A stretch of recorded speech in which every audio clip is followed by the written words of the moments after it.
ये एरिया में कितना यूजुअली रेंट होगा ऑफ 4 BHK? यहाँ पे rent could range anywhere from let's say 100,000 dirhams to 200,000 dirhams. 2 lakh rupees per month. आपने जब जॉब छोड़ी थी तब क्या आपका लास्ट ऑन सैलरी था? I must be getting somewhere around like say 50 lakhs. So in a city like Dubai, at a place where we are, तो आपके typical monthly expenses कितने होते होंगे? I would say roughly 10 lakhs a month. अक्षत श्रीवास्तव एक seasoned investor और x consultant है with 29% returns. इस episode में वो शेयर करते हैं यूएस टेक और बिटकॉइन पर अपने high conviction bets Indian mutual funds के मुकाबले। You mentioned that US markets have given you like much better returns as compared to India markets. India में जैसे अगर आप 5-10 साल के लिए स्मॉल कैप या मिड कैप में पैसा डाल के छोड़ दो तो आपका कितना कैगर बनेगा? 20%, 21%, 3-4% INR का डिप्रिसिएशन हो गया। अब नास्डैक अगर आप उठाओ which is US tech index, उसमें डॉलर टर्म्स में 17-18% बन के आता है। तो why would I take so much risk putting it in small cap mid cap in India and getting more returns in Nasdaq? And Indian stocks में आपका कैसा एक्सपीरियंस रहा है? Like which are some stocks that made you returns? Punjab National Bank मैंने swing trading के लिए किया था, 1-1.5 साल में उसमें 100% से भी ऊपर रन अप था। मैक्स हॉस्पिटल में काफी अच्छा पैसा बना। I swing trade indexes when they give like close to 100% run. Zomato more than 100% within a span of 1.5-2 years. And would you recommend कि म्यूचुअल फंड्स के थ्रू भी करना चाहिए जो ग्लोबल इन्वेस्टिंग? अब मैं कुछ बोलूंगा क्योंकि लोगों का खुद का पैसा इतना लगा हुआ है म्यूचुअल फंड में, मैं नेगेटिव बोल दिया तो लोगों को बुरी लग जाती है। वीडियो देखने से पहले मेरी एक रिक्वेस्ट है आप सबसे। मैं YouTube एनालिटिक्स देख रहा था एंड वहाँ पर देखा कि 82.6% of my audience who is watching this content has not subscribe to the channel. अगर मैंने आपको थोड़ी सी वैल्यू प्रोवाइड की होगी एंड आपको अगर कंटेंट बहुत अच्छा लग रहा है, I request all of you to please hit the subscribe button so that we can bring you the best quality of guest and give you the maximum value possible. Thank you so much for subscribing to our channel and enjoy this entire episode of conversation with Kushal. आपके मैं काफी tweets पढ़ रहा था, LinkedIn post पढ़ रहा था, and you mention that US markets have given you like much better returns as compare to India markets. And of camera we were discussing कि आप अभी लाइक यूएस मार्केट्स पे भी ज्यादा फोकस कर रहे हो, इंडिया में जितना ज्यादा पैसा अभी इतना अपॉर्चुनिटीज है नहीं। तो आपके आपने बताया था लिंक्डइन पे कि $1 मिलियन का पोर्टफोलियो था आपका, उस पर 26% आपको यूएस मार्केट्स में रिटर्न मिले थे। एंड इसमें आपको बेसिकली टैक्स भी कुछ पे नहीं करना है because you legally structured it in a manner in UAE कि जहाँ पर 0% टैक्सेशन है। तो इसमें like what really work for you in the investing framework? आपने आइडेंटिफाई कैसे किए थे कि कौन से कंट्री में करना है, कौन से स्टॉक्स में करना है? एंड देन इंडिया पे आता है कि okay what is not working here और how can retail investors like us can also expose ourselves to global investing to make some money? So उसमें मैं थोड़ी सा कॉन्टेक्स्ट सेटिंग कर दूं, राइट? कि I run two funds that people can see. For example, my students have signed up. They have been looking at this portfolio. So it's not as if that I can just post whatever screenshot and run away. Okay. So everything is tracked. Every call that I'm giving is tracked, right? And इसमें जो performance रही है, right? And I started doing this in January of 2025, right? जहाँ पे मैंने announcement किया था कि मैं $1 million का fund बनाऊंगा. And I should be able to beat majority of fund managers. Okay. क्यों? उसका मैं आपको मैथमेटिक्स भी बताता हूँ, राइट? सो मैथ्स पे बात करते हैं, ओके? एंड फिर मैंने वो फंड चलाया, right? I mean it's November and now, and अभी उस पर प्रॉफिट इज समवेयर अराउंड 29% के आसपास है इन यूएस डॉलर टर्म्स। इसमें डिविडेंड इनकम इंक्लूडेड नहीं है, so if I add dividend it will be somewhere around 32%, right? And इस पर जो मैं ऑप्शंस करता हूँ, राइट? फॉर एग्जाम्पल $1 मिलियन का पोर्टफोलियो है, सो अगर आप इस पर कवर्ड कॉल्स भी भेज दो आपका 6-7% रिटर्न तो आराम से आ जाता है। जिनको भी ऑप्शन समझ में आता है वो अग्री करेंगे इस चीज़ पे। 6% आप low risk strategy, 10% OTM out of the money जाके बेच सकते हो। तो इसमें in a matter of like 10 months, right? I mean my genuine return on this would be 38-39%, right, in dollar terms, which is equivalent to 43% in INR terms, right, in 10 months, right? तो क्या अगर आपका आप निकाल लो, right, so it will be 47-48% easily के आसपास मोटा। Now जो अब आपका क्वेश्चन था कि अच्छा what is it that you saw in the US market? So honestly it was not as if कि यार मैं इस साल के लिए इन्वेस्टिंग कर रहा हूँ। सबसे पहला क्वेश्चन ये आ जाता है, राइट? आई मीन अगर आपका खुद का बड़ा सा पोर्टफोलियो हो, and this is not the only fund that I run, this is what I run publicly. मेरा पर्सनल पोर्टफोलियो भी होगा, उसमें मेरी हायर रिस्क स्ट्रैटेजीज होंगी, वो भी काफ़ी 60-70% is geared towards US markets. अब सवाल आता है कि अच्छा क्यों कर रहे हो आप ये, right? I mean that is the most important question, and इसमें मैं बहुत ज़्यादा ज्ञान नहीं दूंगा, राइट? आपकी बहुत इन डेप्थ कॉन्वर्सेशंस होती हैं, तो आप मेरे से पूछ लेना क्वेश्चंस, लेकिन the broad overarching thesis is mathematical. For example जैसे हमारी बात चल रही थी कि यार इंडिया में जैसे अगर आप 5-10 साल के लिए स्मॉल कैप या मिड कैप में पैसा डाल के छोड़ दो तो आपका कितना कैगर बनेगा? 20%, 21%, 20-21%. अब आप उसको सबसे पहले तो एडजस्ट कर दो so as to do a relevant comparison with US dollar. तो कितना बना? 3-4% डॉलर का INR का डिप्रिसिएशन खतरा हो गया. अब नास्डैक अगर आप उठाओ which is US tech index, तो उसमें आपका रिटर्न कितना बन के आता है? उसमें डॉलर टर्म्स में 17-18% बन के आता है. तो why would I take so much risk putting it in small cap mid cap in India if I am getting more returns in Nasdaq और टेक कंपनीज. ये तो एक ब्रॉड थीसिस हो गई मैथमेटिकली डॉलर टर्म्स में. तो इसमें dollar terms में मिड कैप स्मॉल कैप को बीट कर रहे हैं. अब इसमें ऑपोजिशन ही आता है लोगों का कि यार सी आप कंपेयर ऐसे कर कैसे सकते हो? आप स्मॉल कैप को नास्डैक से कैसे कंपेयर कर सकते हो? क्योंकि ये तो सेंसिबल चीज़ ही नहीं हुई, क्योंकि नास्डैक की तो कंपनियां बहुत बड़ी होती हैं. सो अब सवाल ये आता है कि अच्छा आप ऐसा कंपैरिजन कर कैसे रहे हो? क्योंकि नास्डैक की तो कंपनियां बड़ी होती हैं, तो आप उसको ऐसी छोटी कंपनी से कैसे कंपेयर कर सकते हो? सी अब आप जब अगर मैं इंडिया से किसी 10 लोगों से रैंडम सवाल पूछूं जो इंडिया के बाहर भी इन्वेस्ट करते हैं कि भाई आप किस कंपनी में इन्वेस्ट करते हो अगर आप इक्विटी में करते हो, आपका जवाब आएगा गूगल, मेटा, नेटफ्लिक्स, अमेजॉन. आपका जवाब शायद ही कभी आए कि मैं मैकडोनल्ड्स में जाके इन्वेस्ट करता हूँ या कोई एक बहुत ही छोटी सी जाके कंपनी यूएस में पकड़ता हूँ. तो एक relevant benchmark practically speaking is Nasdaq. So the benchmark is clear कि अगर आप निफ्टी 50 में कर रहे हो तो आपकी choice, default choice is diversification in the US market will be Nasdaq, right? So broad mathematics ही आ गई. फिर अब अपन एक थोड़ा सा एक फॉरवर्ड लुकिंग व्यू पॉइंट लेते हैं कि चलो ये तो बात ठीक हो गई कि इतना मोटा मोटा मैथमेटिकल रिटर्न बन के आता है. अब दूसरा रिलेटेड सवाल आता है कि अच्छा इसमें रिटर्न आ क्यों रहा है इतना 17-18%? उसका रीज़न सिंपल सा ही आता है कि who controls the stack. For example अगर आप .com बबल से पूरी कहानी शुरू करो, जिसके बारे में आजकल बहुत चर्चा हो रही है कि AI बबल में हम वगैरह वगैरह बातें, तो बहुत अच्छी बात थी. .com बबल बस्ट हुआ, बहुत सारी कंपनियां बर्बाद हो गई. जो कंपनियां बची, what did they end up controlling? For example, these companies would be something like Amazon, Google, वगैरह, Microsoft. So what were they exactly controlling, right? Which allowed them to become so big? The answer is that they controlled some kind of stack, right? For example, जैसे Amazon है तो Amazon controls AWS, right? Which is cloud, right? They control the entire infrastructure.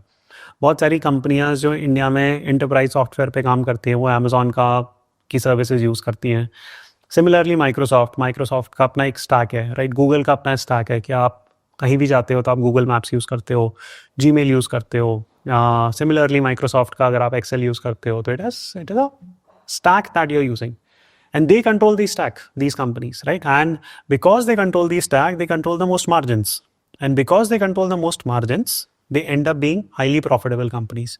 जैसे अभी Nvidia का अगर आप उठा के देखो तो उसकी $4 ट्रिलियन की मार्केट कैप पे 65% क्या करे, राइट? Which is unreal. अब लोग बोलने लग जाते हैं यार ये तो बबल में है, may be, I don't know, right?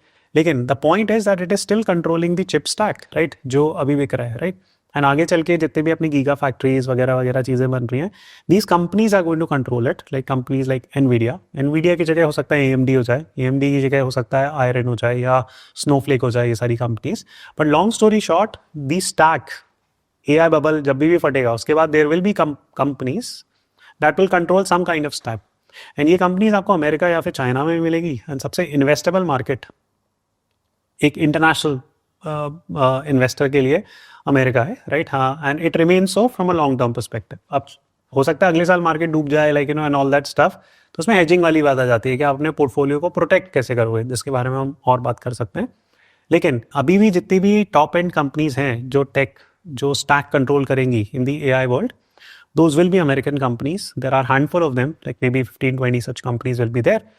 हो सकता है उसमें से 5-6 खत्म हो जाएं, लेकिन जो बाकी 10 बचेगी they will also exhibit something similar जो .com क्राइसिस में हुआ था कि क्राइसिस खत्म हुई, उसके बाद कंपनीज बहुत बड़ी हो गई.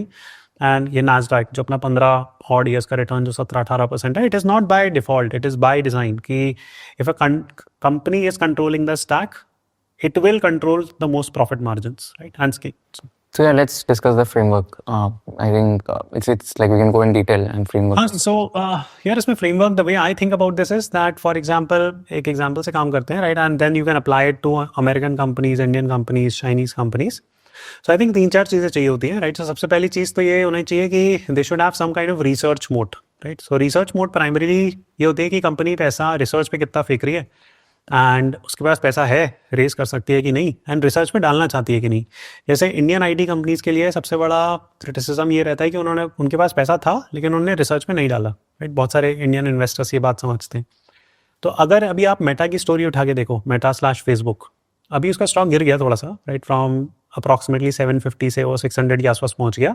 क्यों पहुंचा, राइट. अगर आप न्यूज़ उठा के देखोगे तो उसमें रिजल्ट ये निकल के आएगा कि मेटा बोल रहा है कि देखो यार, अगले 3 साल में मैं $600 बिलियन खर्च करने वाला हूँ on exploring super intelligence.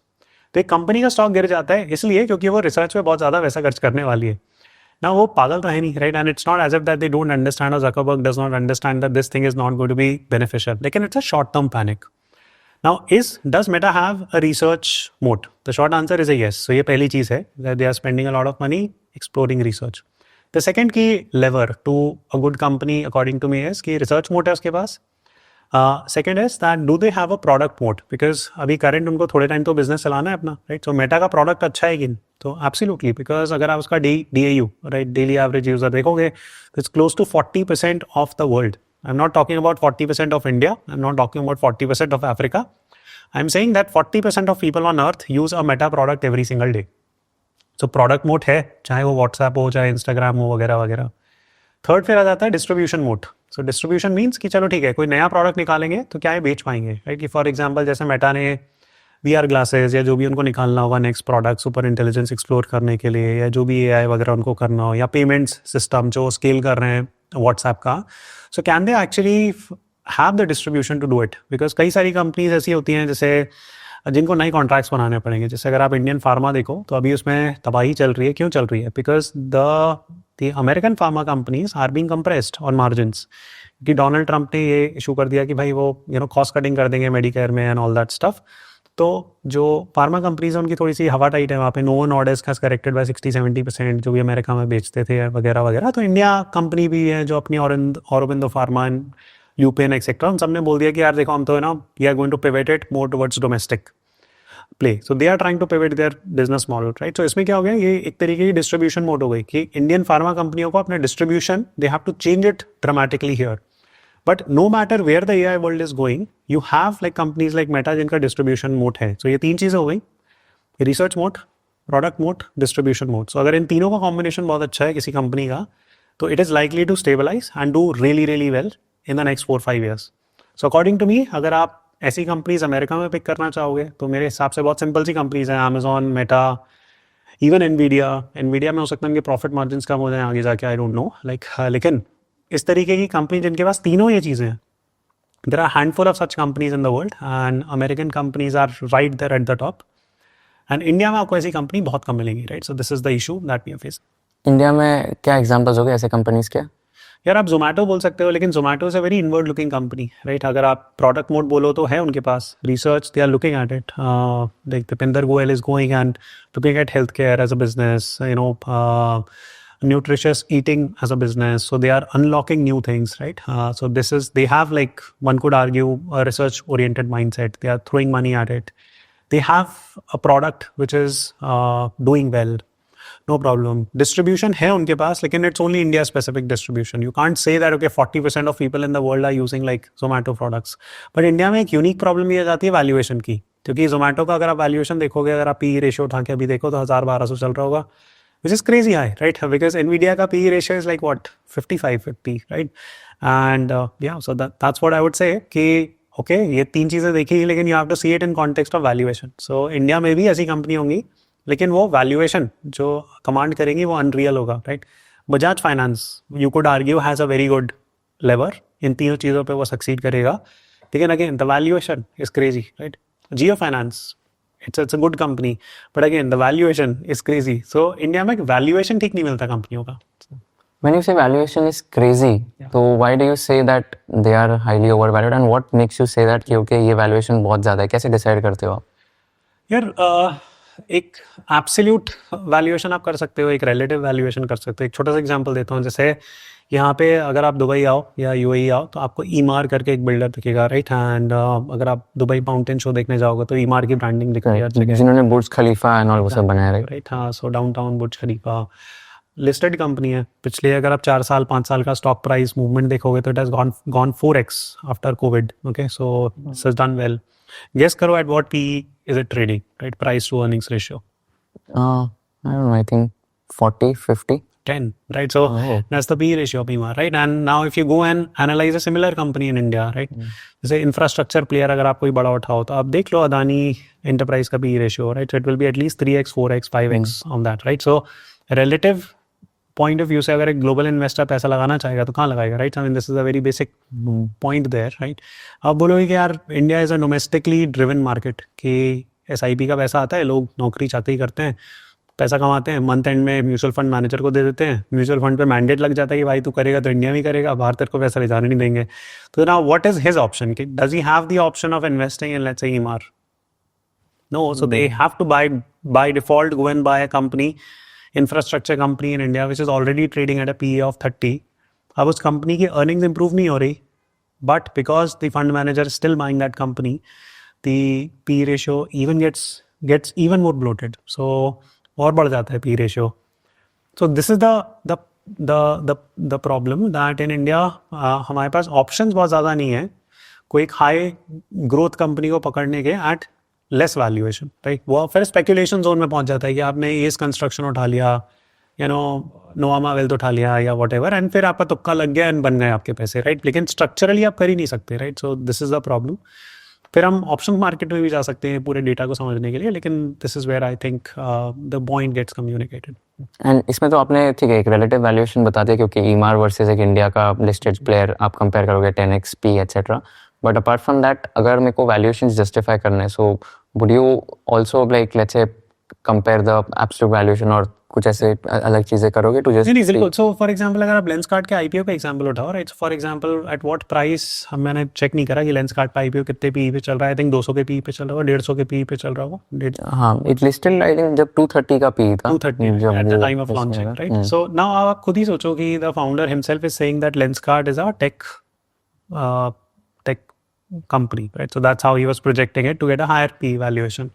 Now Zomato तो चलो समझ में आता है कि चलो थोड़ा सा ज़्यादा PE पे है, 200-250-300 के PE पे चल रहा होगा, and PE will rationalize over time. So rationalization का मतलब ये होता है कि PE जो है प्राइस टू अर्निंग्स वो 250 पे है, लेकिन आगे चल के हो सकता है स्टॉक प्राइस बढ़ता रहे लेकिन PE रेशियो बैठ जाए, नीचे आ जाए. वो ऐसा कब हो जाता है? वो ऐसा तब हो जाता है जब अर्निंग्स बढ़ जाती है, because in PE E is the denominator. Now earnings क्यों बढ़ेगी, एक नेचुरल क्वेश्चन आता है, राइट? आप जैसे लेंसकार्ट है, उसका पेनिट्रेशन रेट अच्छा है, सब कुछ बढ़िया है, राइट? उन्होंने सब अपनी बुक्स क्लीन कर ली, मार्केट तो आपका प्राइमरीली इंडिया गई है, राइट? आप लेंसकार्ट मतलब आप चश्मा ही बनाओगे, राइट? आई मीन उसका एक सर्टन रिप्लेसमेंट रेट ही रहेगा. जोमेटो के पास तो फिर भी एक प्रोडक्ट मोड है कि वो नए प्रोडक्ट लॉन्च कर सकता है. एनवीडिया के पास फिर भी है कि उसका जो पूरा चिप सप्लाई जो करता है वो हर साल नई चिप आ जाती है उनकी, राइट? अभी रूबिन चिप आई है, अगले साल कुछ और आ जाएगी, तीसरे साल कुछ और आ जाएगी, और रिप्लेस करने की ज़रूरत है. मैं अपना चश्मा, राइट, ये लेंसकार्ट का है, राइट? एंड मैं हो सकता है 2-2.5 साल 3 साल में एक बार रिप्लेस करूँ, और वो भी आप मेरे को ज़्यादा रेट पे नहीं बेच सकते, बहुत ज़्यादा. So long story short, Lenskart जैसी कंपनी अगर 250 के PE पे ट्रेड कर रही है तो वो चीज़ ठीक भी हो सकती है और गलत भी हो सकती है. ठीक इसलिए हो सकती है क्योंकि फॉर एग्जांपल जैसे जोमेटो है, तो जोमेटो के पास बहुत सारी ग्रोथ अपॉर्चुनिटीज़ हैं कि वो इवेंट्स बिजनेस में आ सकती है, मे बी वो अपना सिनेमाज लॉन्च कर दे, मे बी वो अपने खुद के होटल्स लॉन्च कर दे, वगैरह वगैरह चीज़ें, और उसके बाद रेलेवेंट डिस्ट्रीब्यूशन है उस प्रोडक्ट का. लेकिन लेंसकार्ट अगर मान लो कल फूड डिलीवरी में आ जाए तो कौन खरीदेगा भाई उससे, यू नो, खाना? It makes no sense, it has no relation to its existing product. So for them to scale is very very hard, for them to replicate their products is very very hard. So उसके लिए 250 का PE देना या 200 का PE देना मेरे को sense नहीं बनता, right? So that's how I would kind of figure out कि यार ये absolute PE में भी इसका सेंस बनता है कि नहीं बनता. आप IPOs में इन्वेस्ट करते हो क्या? यार मैं अनलिस्टेड में करता हूँ, एंड उसमें मेरा प्रॉफिट भी हुआ है काफ़ी अच्छा खासा, लेकिन अब उस मार्केट को भी बहुत पीट दिया इंडिया में, right? क्योंकि एक चीज़ पॉपुलर हो जाती है तो फिर then that is analyzed till death and people lose faith in that. जैसे मैंने स्विगी के प्री IPO में इन्वेस्ट किया था, मेरे 22-23% रिटर्न बना था उसमें. Was it worth it? No. Okay, but was I happy investing in it? Yes, because it has to be seen in context of the market कि पिछले 1.5 साल से Indian market relatively has underperform the world market, and अच्छी खासी कुटाई हुई है अच्छे अच्छे बड़े बड़े दिग्गज इन्वेस्टर की, राइट। एंड उस मार्केट में अगर if I can go and make like 21% on something like Swiggy, so एक अच्छा रिटर्न है, क्योंकि आपको मार्केट बेंचमार्किंग के हिसाब से देखना पड़ेगा। लेकिन बिकॉज अब ये चीज़ थोड़ी सी मेन स्ट्रीम हो गई है, सो आई डोंट नो कि इसमें आगे चल के रिटर्न्स किस हिसाब से बनेंगे, but I am quite bullish on the P market, right. So private equity market या फिर अगर आपका स्टार्टअप मार्केट जो है पीसी मार्केट, उसमें इंडिया में काफ़ी अच्छा स्कोप है, राइट। लेकिन एक रिटेल लेवल पे वो एक दूसरे को टोपी पहनाओ गेम चल रहा है, राइट। एंड आप देख सकते हो, आप पिछले 3-4 साल के आईपीओ देख लो जो भी निकले थे, मामाअर्थ देख लो, नायका देख लो, पेटीएम देख लो, except for maybe Zomato, I don't think किसी भी आईपीओ में पैसा बना लोगों का। एंड इसमें लाइक अभी जैसे आप सबको एनकरेज करते हो कि okay global investing is something that even we should focus more on in order to diversify, retail investors जो इंडिया में बैठे हैं मेरे जैसे, हम अपने आप को एक्सपोज कैसे कर सकते हैं? Like what are some instruments through which we can also have exposure to global markets? So I don't think it's that complicated. This is good news कि इंडिया में अलाउड है कि अनलीगल है वो स्ट्रक्चर कि अगर आपको यूएस मार्केट में जाके इन्वेस्ट करना है तो आप कर सकते हो, right. So all you have to do is that open a US brokerage account. System थोड़ा सा डिफरेंट होता है क्योंकि वो अलग कंट्री है, राइट। एंड वहाँ पे जैसे इंडिया में जो स्टॉक्स होते हैं वो आपके नाम पे होल्ड करते हैं, राइट। लेकिन यूएस में जो ब्रोकर होता है वो आपके नाम पे स्टॉक्स होल्ड करता है, तो आपको स्कैम ही लगेगी वो चीज़, लेकिन वो स्कैम ही नहीं है। यूएस सिटीजन्स का भी ऐसा ही होता है। वहाँ का जो फिनरा है, जो सिक्योरिटीज एक्सचेंज कमीशन है, they have build these rules, right. So वो इस तरीके से ही रहा है उनका मार्केट, इस तरीके से ही चलता है। It's not scammy, right. आप रेगुलेटेड ऐप यूज़ करो, राइट, एंड आप आराम से कर सकते हो इन सब मार्केट्स में invest. And would you recommend कि म्यूचुअल फंड्स के थ्रू भी करना चाहिए जो global investing?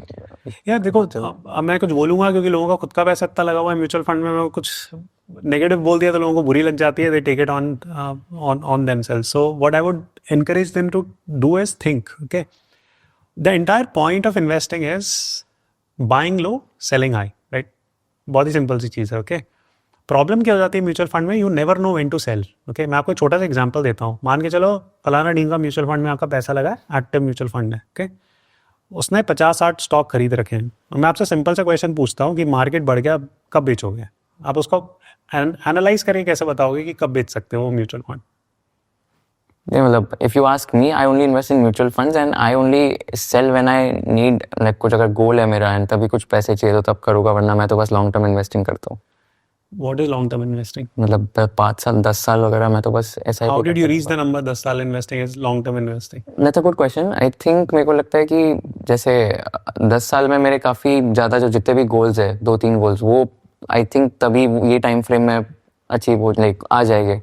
So I'll have to like redeem money that time. यार फिर तो अब ये कॉम्प्लिकेटेड हो गई ना चीज़। आप खुद ही सोच के देखो कि आप एक तरफ हमने डेफिनेशन बनाई इन्वेस्टिंग की कि buy low sell high, okay, and दूसरी तरफ आपने उसको टर्न कर दिया कि this is goal based investing. So goal based investing is very different, okay, compare to this, right. Goal based investing हो गई कि फॉर एग्जांपल जैसे मेरे छोटे बच्चे हैं, मुझे पता है मेरा बेटा 5 साल का है, एंड उसको मान लो कॉलेज जाना है 16-17 साल में, एंड मेरे को उसके लिए फंड चाहिए 2 करोड़ या what ever, right, 1 crore, right. तब तक बहुत महंगाई बढ़ जाएगी। That is goal based investing. And हो सकता है मैं उसको म्यूचुअल फंड में डालूँ ही ना। क्यों? क्योंकि जब वो 16 साल का हुआ और मेरे को पैसे चाहिए, उस महीने मार्केट गिर गया 30%, फिर मैं क्या करूँगा? तो मेरा गोल ही 30% से कट गया, मेरे को तो फीस भरनी है, तो उसका मैं चलो डेट प्रोडक्ट में जाके कर दूंगा या एफडी में कर दूंगा या वॉट एवर इट इज। तो वो गोल बेस्ड इन्वेस्टिंग अलग तो कोई। चलिए वापस कॉन्वर्सेशन स्टार्ट करते हैं। तो गोल बेस्ड इन्वेस्टिंग तो टूट गया, तो फिर आप म्यूचुअल फंड बेचोगे कैसे? So then, I mean, I will only sell it when I feel that okay, now the markets are like overvalued and मेरे को लग रहा है कि चलो ठीक है अभी। Entire market, अब मार्केट में प्रॉब्लम क्या हो गई है कि segments get overvalued. It's not the entire market that gets overvalued. Example देता हूँ, जैसे फॉर एग्जाम्पल अगर आप यूएस मार्केट देखो अभी, तो US small cap mid caps जो हैं वो कहीं से भी ओवरवैल्यूड नहीं है। किसी भी वैल्यूएशन मैट्रिक्स अगर आप हिस्टोरिक पी देख लो या रिलेटिव पी देख लो वगैरह वगैरह बातें, इट्स नॉट ओवरवैल्यूड, राइट। अगर आप उसमें केस स्टडी निकालो उसकी तो आपको डेटा मिल जाएगा उसमें। लेकिन लोग ये बोल रहे हैं कि AI is overvalued, right. So उसमें तो एक मार्केट सेगमेंट ओवरवैल्यूड हो गया। अब मान के चलो आपके पास म्यूचुअल फंड पड़ा हुआ है एक, जिसने स्मॉल कैप में भी कर रखा है, लार्ज कैप में भी कर रखा है, and small cap under valued है, लार्ज कैप ओवरवैल्यूड, तो आप बेचोगे कैसे फिर? तो that's a problem, right. So I am not against mutual funds. मैं जैसे खुद इंडेक्स फंड्स में करता हूँ, क्योंकि निफ्टी 50 मुझे समझ में आता है कि 50 टॉप कंपनियां हैं, अगर मान लो टेक्निकल लेवल हिट कर गया तो मैं बेच सकता हूँ। अगर मार्केट बढ़ गया तो निफ्टी 50 मुझे दिख रहा है कि अच्छा ऊपर बढ़ गया तो मैं उसको बेच सकता हूँ। स्मॉल कैप 250 अगर मेरे पास है तो मैं उसको बेच सकता हूँ। एटलीस्ट मेरे पास सेगमेंटेशन तो क्लियर है। गोल्ड बढ़ गया क्योंकि आई नो कि अच्छा ये गोल्ड है, लेकिन अगर मैंने मान लो पूरे कमोडिटी इंडेक्स में इन्वेस्ट कर रखा हो और सिर्फ गोल्ड बढ़ता चले या सिल्वर बढ़ता चले, अब जैसे काफ़ी टाइम तक पिछले 2-3 साल में फेजेस थे जहाँ पे गोल्ड बहुत तेज़ी से बढ़ रहा था और सिल्वर नहीं बढ़ रहा था। अब आपने एक कंबाइंड इंडेक्स खरीद रखा, मान लो गोल्ड या सिल्वर का, तो आप बेचोगे कैसे, right? So this is the problem, right? So selling is a problem and no one teaches you how to sell. Mutual fund का सिंपल गेम ही है कि आप नौकरी करो, राइट? 30 दिन पैसा कमाओ, 2 तारीख को डाल दो और लॉन्ग टर्म इन्वेस्टर बन जाओ, right? And people and up confusing like goal based investing with like long term investing. और लॉन्ग टर्म मुझे आज तक समझ में नहीं आया कि 5-10 साल किसने डेफिनेशन दे दी। फिर तो आप जब तक मर ना जाओ तब तक उसको लॉन्ग टर्म इन्वेस्टिंग बोल दो, राइट? जब भी मार्केट डूब जाता है तो लोग शुरू हो जाते हैं कि अच्छा लॉन्ग टर्म इन्वेस्टर बन जाओ। जब मार्केट नहीं डूब रहा होता है तो लोग खुशी बना रहे होते हैं। तो जो आपका 50-60% पे प्रॉफिट चल रहा था पोर्टफोलियो का, वो 20% रह जाता है। लोगों को रिस्क मिटिगेशन समझ में नहीं आती इंडिया में। जैसे फॉर एग्जांपल अगर मान लो आपका हेल्दी पोर्टफोलियो, जैसे आप यूट्यूब चलाते हो, आपके पास बहुत पैसे होंगे, राइट? हो सकता है वगैरह वगैरह बात से, राइट? सो बहुत पैसे होंगे आपके पास। अब आप बहुत एक हाई टिकट इन्वेस्टर हो, आपके 10 करोड़ लगे हुए हैं। मैं आपसे सिंपल सा क्वेश्चन पूछूं कि मार्केट अगर कल को मान लो 30% गिर गया तो आपकी हेजिंग स्ट्रैटेजी क्या है? How will you hedge it? Mutual fund? नहीं, म्यूचुअल फंड में आई थिंक हेजिंग स्ट्रैटेजी तो यहाँ पे। अब आप मेरे से उल्टा सवाल पूछो कि आप कैसे हेज करोगे, राइट? फॉर एग्जांपल मेरे पास $1 मिलियन का आपने तो बताया ना ऑप्शंस के थ्रू आप तो आप करोगे ना, कवर्ड कॉल खरीदना ही होता है कि अगर आप जाके सिंपल से पुट ऑप्शंस खरीद लो एंड जो भी आपका स्टॉक है वो हेज हो जाता है, और हो सकता है एटलीस्ट पार्शियली हेज हो सकता है। लेकिन अगर आपका सिर्फ गोल ही है कि मैं सिर्फ खरीदते ही चला जाऊंगा, कभी बेचूंगा ही नहीं और मुझे कुछ समझ में भी नहीं आता, right? So then you will never be able to understand कि हेजिंग का मतलब भी क्या होता है एंड हमें करना क्यों चाहिए वो। तो you are exposing your self to like a very volatile kind of a situation जहाँ पे आपने ना प्रॉफिट बुकिंग करी, ना आपने हेजिंग करी, and you don't even understand कि आपको निकालना कब है पैसा। तो फिर वो एक कॉम्प्लिकेटेड सिनेरियो। नो बट ऐसी माय पॉइंट इज कि अगर किसी को सपोज इन्वेस्टिंग समझ नहीं आता है, ठीक है, मैं करो इन्वेस्ट, आप सिंपल गोल्ड खरीद लो, लैंड खरीद लो, right? Why do you even go to equity market? Because mutual funds के थ्रू अगर let's say if I am getting 15-16% और 17% रिटर्न, इस फंड में मिलता है आपको 15-16%? 15-16% देखो अभी आई मीन जैसे अगर मैं पराग पारेख फ्लेक्सी कैप की बात चलो करूं, पराग पारेख फ्लेक्सी कैप की बात करते हैं, राइट? सो फॉर एग्जांपल मैं आपसे सिंपल सा सवाल पूछता हूँ, पराग पारेख फ्लेक्सी कैप का जो पिछले 2019-20 में it was 1000 crore, right? Market cap, now it is at 1 lakh crore. तो आपको लगता है अगले 5 सालों में वो 13-15-16% देगा? नो, क्योंकि स्टॉक इतना फंड था, अब इतना हो चुका है। अब इतने को इतना बनाना है तो you require better strategies. Okay, अब क्वेश्चन नंबर 2 कि पराग पारेख फ्लेक्सी कैप इतने से इतना कैसे बढ़ा? What was there core strategy? कुछ तो किया होगा ना, सही, right? So what was that thing? I think उन्होंने भी यूएस मार्केट्स में इन्वेस्ट किया था। And how much, for example अगर आप 2022-23 के आसपास जाके देखो पराग पारेख का, तो कितना percentage of their portfolio was invested in the US market in 2022? कितना नहीं पता मेरे को, रफली 30%। ओके, एंड 2022 में अगर आप देखो यूएस मार्केट में तो मेटा जैसे स्टॉक 80% तक करेक्ट कर गए थे। क्यों कर गए थे? क्योंकि 2021 में वैल्यूएशन बहुत ज़्यादा ऊपर हो गया था, फिर नीचे वो बबल फटा एक तरीके से, जो वैल्यूएशन, इंटरेस्ट रेट, इन्फ्लेशन सब कुछ ऊपर बढ़ गया था उस टाइम पे, एंड वो करेक्ट कर गया। पराग पारेख ने उस समय जाके खरीद लिया, राइट? वो वाला 30% ऑफ देयर फंड। सो वो पूरे रैली जो यूएस स्टॉक मार्केट में हुई उससे उनको, जो पिछली रैली हुई थी उससे उनको बहुत फायदा पहुंचा। अब ओके, नाउ सही कि चलो ठीक है, let's assume that Parag Parekh has developed an expertise when to time the US market. Okay, अब क्या सिचुएशन है 2024 के बाद कि 2024 में आरबीआई का मैंडेट आता है कि आप इन्वेस्ट नहीं कर सकते, राइट? इंडियन म्यूचुअल फंड्स एक सर्टन लिमिट से ज़्यादा इन्वेस्ट नहीं कर सकते। तो अभी पराग पारेख का equity exposure in the US is how much? It would be less than 15%, right? तो जो उनकी एपेक्स स्ट्रैटेजी थी जिसके थ्रू उन्होंने पैसा कमाया, that has been cut, right? Not because they wanted to, but because of regulatory changes. Plus their fund size is huge, it's 100 times. So बहुत बढ़िया बात है कि आपका 15% क्या आ गया पिछले 4-5 सालों में। लेकिन माय क्वेश्चन है कि आप तो इन्वेस्ट आज के लिए कर रहे हो ना, आपको क्या लेना देना है कि अगले 5, आप तो ये देखोगे ना कि इसमें अच्छा पोटेंशियल क्या है अगले 5 सालों के लिए, right? So you invest in potential, you don't invest in history. And अगर आप किसी से भी अपने जैसे इन्वेस्टर से अगर आप सवाल पूछोगे कि आप म्यूचुअल फंड में कैसे इन्वेस्ट करते हो, तो लोग कैसे इन्वेस्ट करते हैं? गूगल करते हैं कि अच्छा tell me best 5 funds to invest, and उसमें क्या कर देख लेंगे कि पिछले XIRR देख लेंगे या रोलिंग रिटर्न्स देख लेंगे कि इसका अच्छा आया होगा 15%, तो मैं इसमें ही कर देता हूँ, अगले 5 साल में भी इतना ही आएगा। अब you tell me if that is a sensible way of investing. No, no, not at all. Past returns देख के तो invest तो नहीं करना चाहिए, of course. But you are saying again, like coming back to the main point, you are saying that you don't invest in mutual funds at all. I only invest in index funds because that is where I know when to exit. And investing में simple सी चीज़ ही होती है कि अगर जैसे आप land भी खरीदते हो, मेरे ख्याल में रियल एस्टेट हर किसी को समझ में आता है, right, even if you are not buying it. एक सिंपल सा उससे हम लोग ना काफ़ी सारे पैरेलल्स बना सकते हैं एंड उसकी जो अंडरस्टैंडिंग है वो इक्विटी मार्केट में भी हम डेल्व इन कर सकते हैं, राइट. वो रियल एस्टेट सबको समझ में आती है वो चीज़. अब जैसे आपने लैंड खरीदा, अब लैंड की प्राइस एकदम से 10 गुना हो गई तो आप बेचोगे ना जाके, राइट. तो दैट्स कॉमन सेंस, राइट. तो you should be doing it, right. So same अगर आपने इक्विटी में इन्वेस्ट करा, अब वो 10 गुना हो गया तो आप बेचोगे ना. अब प्रॉब्लम क्या हो जाता है कि हमें सेगमेंट ही समझ में नहीं आता. इक्विटी मार्केट इतना कॉम्प्लिकेटेड मार्केट है कि अगर मैं आपको सिंपल सी चीज़ बोलूँ कि आप म्यूचुअल फंड में आपको इन्वेस्ट करना है, 5 म्यूचुअल फंड मेरे को बता दो जिसमें करना है. अब वो 5 म्यूचुअल फंड ढूंढने के लिए आपको 5000 म्यूचुअल फंड पढ़ने पड़ेंगे, right, to understand where the growth potential is. So picking mutual fund is even more complicated than picking stocks, right? That's what I would simply say. Okay, so that is how it goes. वो तो आपने diversified हो गया and all that. So marketing बहुत अच्छी है, no doubt about that. It's Apex. जैसे हमारा एक marketing campaign चला था दो बूंद जिंदगी की, which is the probably the best marketed campaign in India. जो पोलियो का campaign चला था, बहुत अच्छा hit करा because the messaging is very simple, right? And that was wonderful, right? So इस तरीके की simple messaging does not really align with like sophisticated investors. अगर एन एग्जाम्पल सिंपल सा है, right. I mean for example आपने example दिया कि पिछले 10-12 सालों में लोगों ने 12-15% कैगर बना लिया है म्यूचुअल फंड में. वो तो यार रियल एस्टेट में भी बनाया लोगों ने. अगर उन्होंने कर दिया होता, कोई ढंग का लैंड खरीद लिया होता तो उतना ही बन जाता. गोल्ड वालों ने तो ज़्यादा बना लिए. तो फिर ऐसा क्या कर दिया म्यूचुअल फंड वालों ने कि जिसमें आपको ये कॉन्फिडेंस आता है कि पिछले 15 सालों में म्यूचुअल फंड वालों ने ज़्यादा किया. लेकिन नैरेटिव हर जगह म्यूचुअल फंड का है कि म्यूचुअल फंड से ही पैसा बनता है. ये बिल्कुल गलत है. रियल एस्टेट से ही बना है लोगों का पैसा. अगर आपने लैंड खरीदा है या विला खरीदा है, अगर आपने गोल्ड खरीदा है तो उसमें भी बहुत ज़्यादा दबा के लोगों का पैसा बना है. तो it has what nothing to do with the fact कि म्यूचुअल फंड से ही पैसा बनता है. आपका सबसे ज़्यादा पैसा कौन से एसेट क्लास में बना है? Equity. Because I rotate capital. मैं तो आपसे खुल के बोलता हूँ कि अगर मेरे को पता नहीं है कि कब निकलना है उस एसेट क्लास से, तो there is no point in investing. Equity as an asset class is not something कि आपने आग बंद करके बस डिसिप्लिन इन्वेस्टर के नाम पे वो करते चले गए टाइप्स. तो equity is a wonderful asset class as long as you are willing to learn. अगर आपका पॉइंट ये कि यार मैं सीखना ही नहीं चाहता, तो भाई मत देखो ये सब पॉडकास्ट, राइट. मेरे को अनफॉलो कर दो, कुशल को अनफॉलो कर दो, ओके.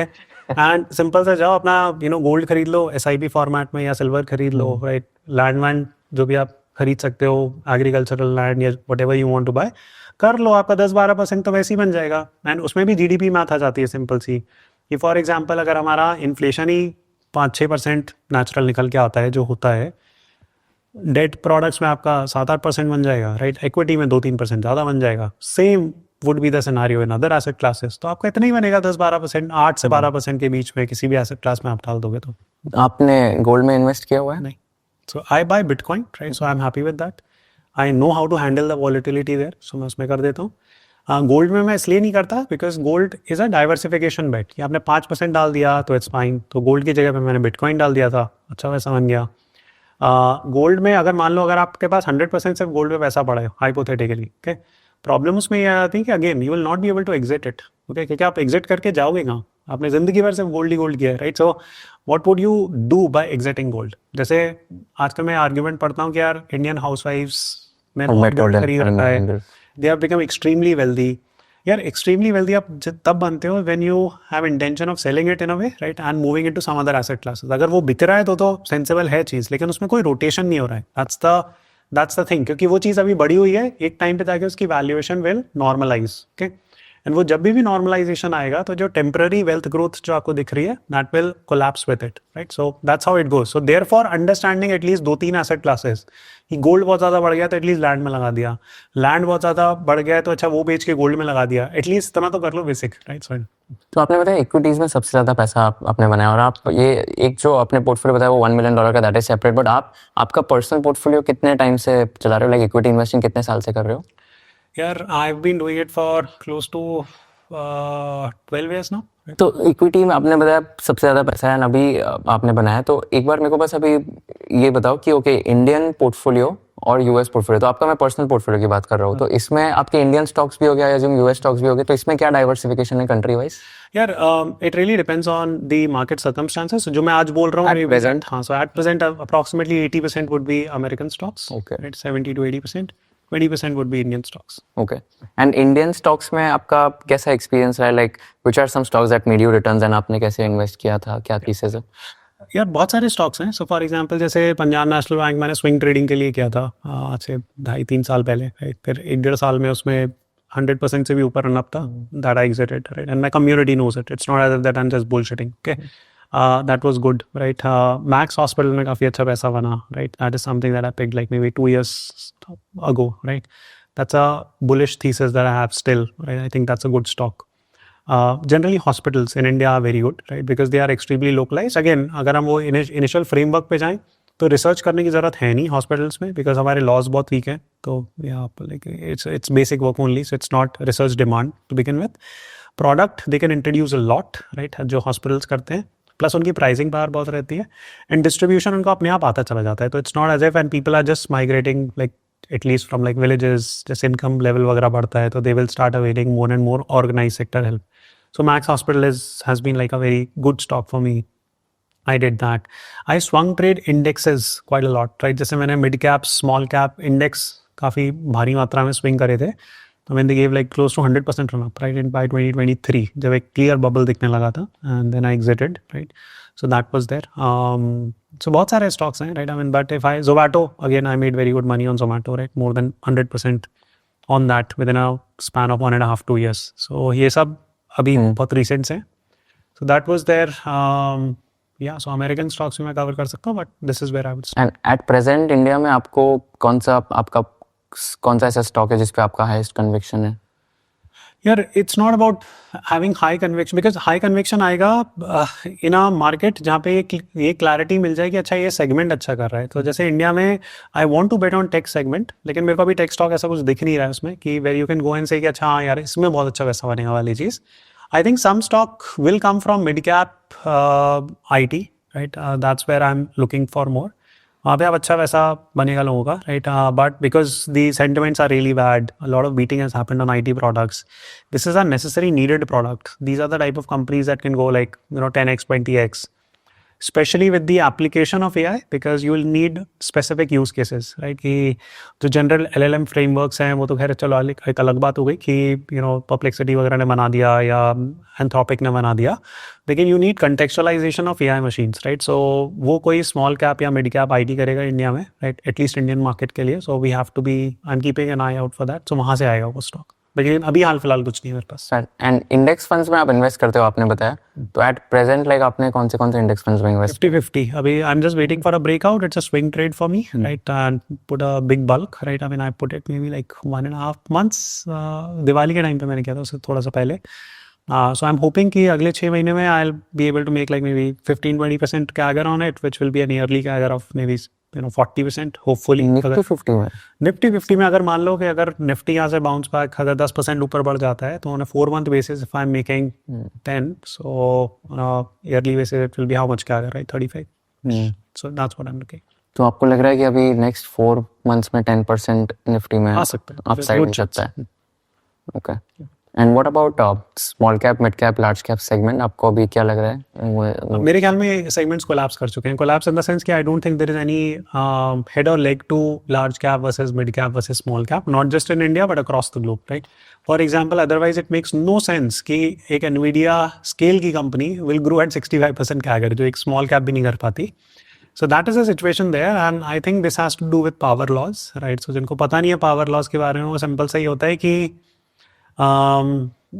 एक company almost majority of the business it can attract or from its vertical, right?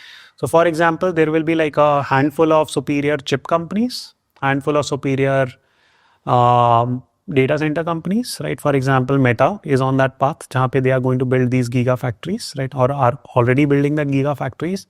Similarly, there will be a handful of automotive players, right? जैसे especially with AVs, right? Autonomous driving vehicles coming. होगा ये कि because that increases your efficiency almost 3x 4x. Dubai में आप taxi पकड़ के आए होगे तो एक टैक्सी ड्राइवर 10 या 12 घंटे काम करता है, तो दैट्स एट 50% एफिशिएंसी, बिकॉज दिन में 24 घंटे होते हैं एंड वो 12 ही घंटे काम कर पाता है. लेकिन किसी ने अगर ये मार्केट, एवी कंपनी ने ये मार्केट क्रैक कर लिया, तो now there the efficiency doubles, because that AV can operate 24 hours a day.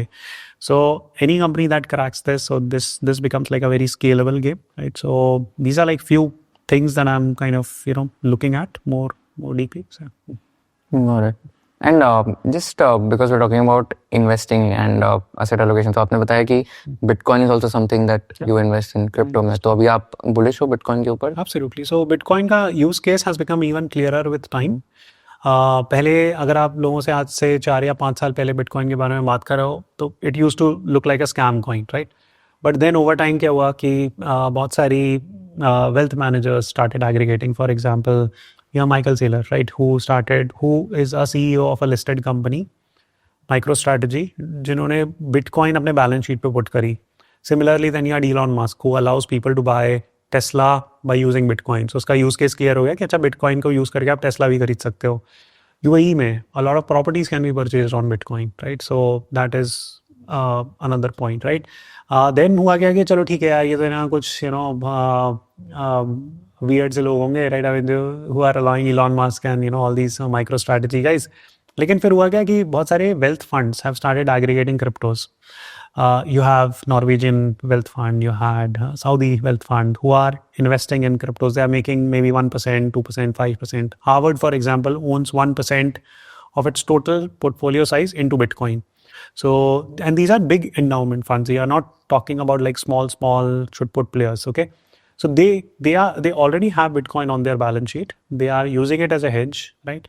Am I saying कि go and put all your money in Bitcoin? No, पूरा का पूरा पैसा डालने की जरूरत नहीं है Bitcoin पे, लेकिन it's a good use case, right? It's good for diversification. जैसे लोग गोल्ड में डाइवर्सिफाई करते हैं, वैसे ही इन्वेस्टर्स के लिए एक बिटकॉइन भी एक एसेट है. अगर आप चाहो तो हम और बात कर सकते हैं बिटकॉइन की, लेकिन लॉन्ग स्टोरी शॉर्ट, उसमें वैल्यू एड ये है कि it's a asset which has finite supply which can be mathematically proven. जैसे गोल्ड का लोग बोलते हैं कि उसकी फाइनाइट सप्लाई है, आप मैथमेटिकली प्रूव कर सकते हो?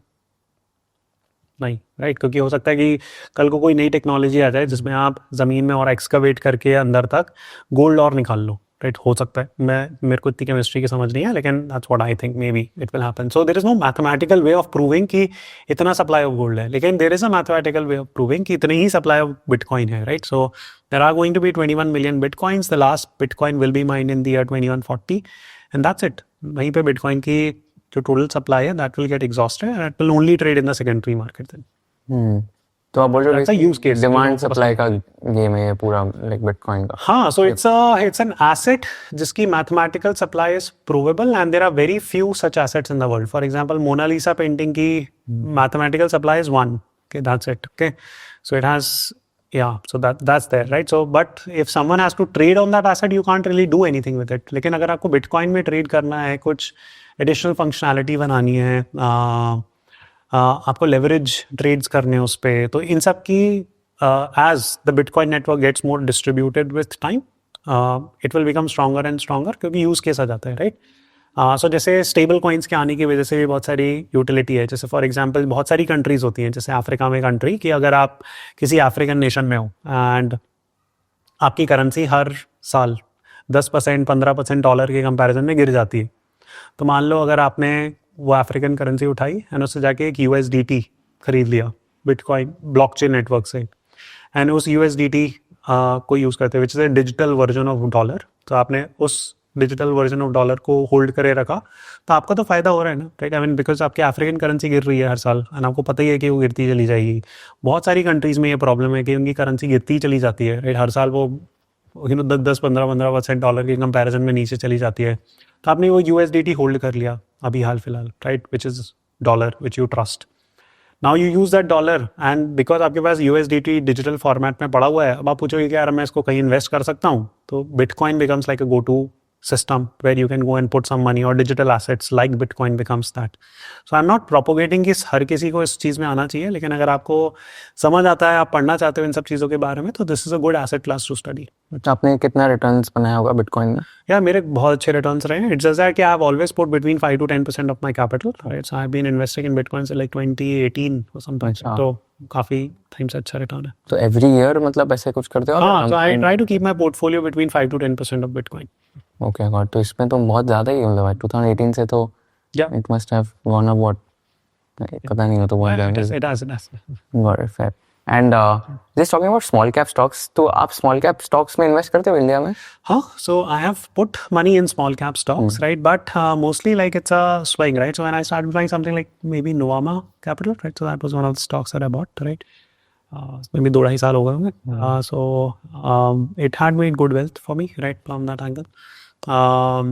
So small cap, but honestly like it's not a cap segmentation for me, because होता क्या है कि जैसे नोवामा वेल्थ का ही आप एग्जांपल उठाओ तो इंडिया में wealth management industry is very good, right. And almost all wealth management companies in a way have generated good returns for investors. It's less of a question कि आपने स्मॉल कैप पिक करी है, large cap pick करी है. It's more about the quality of the company, right. So yeah, so that's what I would say. Got it. And मतलब आपको basically आप market cap वगैरह इतना ज़्यादा ये नहीं, उस पर फोकस नहीं करोगे, बट आप फोकस करोगे ऑन द तीन मोड स्मॉल जो आपने कैप्स बोला. का मुझे लगता है कि स्मॉल कैप्स अगर आपको पिक करनी है तो it makes a lot more sense to pick it in the US market.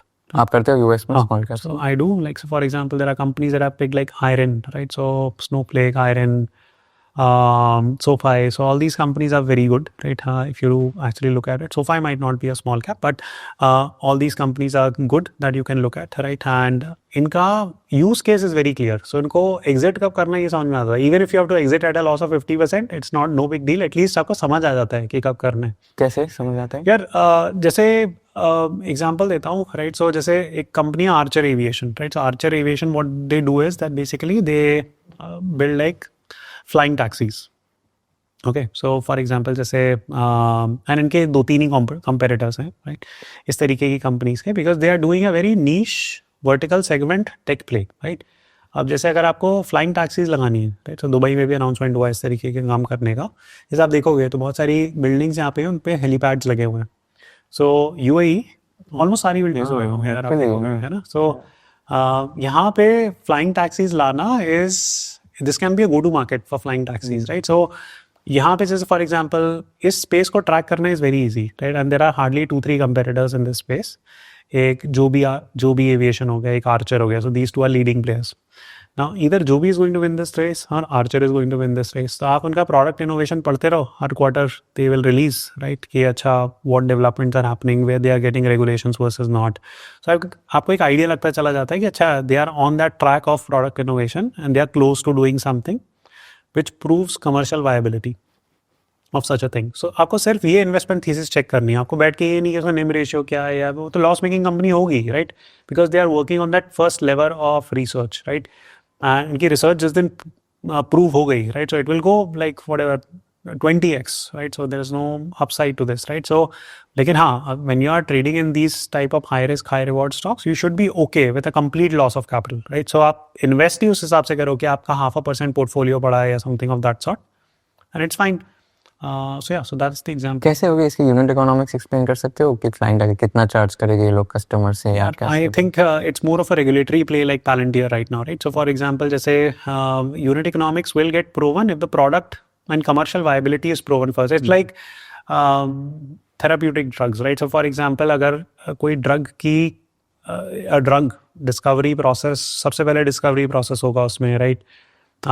फिर वो ड्रग बनाई जाएगी, फिर ह्यूमन टेस्टिंग होगी उसमें, फिर दुनिया भर की अलग टेस्टिंग्स होगी, फिर उसको अप्रूवल मिलेगा. So every stage it goes through, the stock price keeps moving, okay, up and out, right.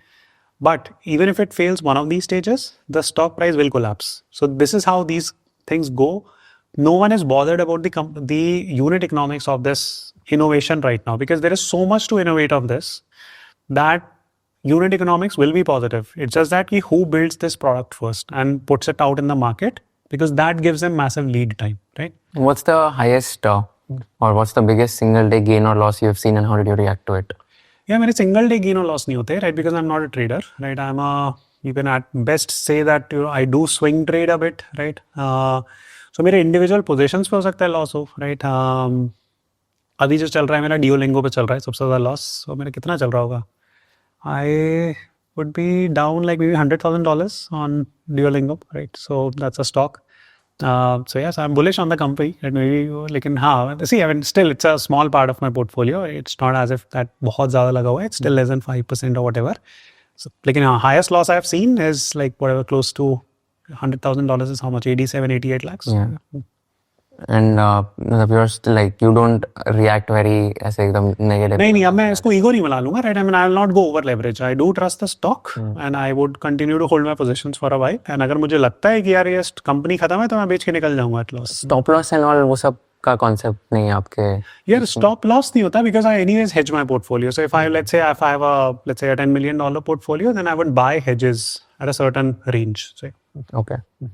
And मतलब you recommend like everyone should do that, like that is a better strategy कि hedge कर लो Definitely, right? So instead of having hedging a stop should be loss. done. नहीं so stop loss का कोई मतलब इसलिए नहीं है because होता क्या है कि आप फिर बेच के निकल जाते हो, right? So वो trigger हो जाएगी आपकी selling, right? So और hedging जो आपने दो strategies बताए, I assume वही main strategies है जो आप so if you can buy like put options, buy, not sell, put options. So if you buy put options, that's the simplest strategy of hedging, right? So that's one. Second ये होता है कि अगर आपका और पैसा आ रहा है, so that is called as using cash to hedge your portfolio. The entire thesis is कि जब भी market गिर रहा होता है या stock गिर रहा होता है, you are able to buy the downward sloping curve. So that's what you are trying to do.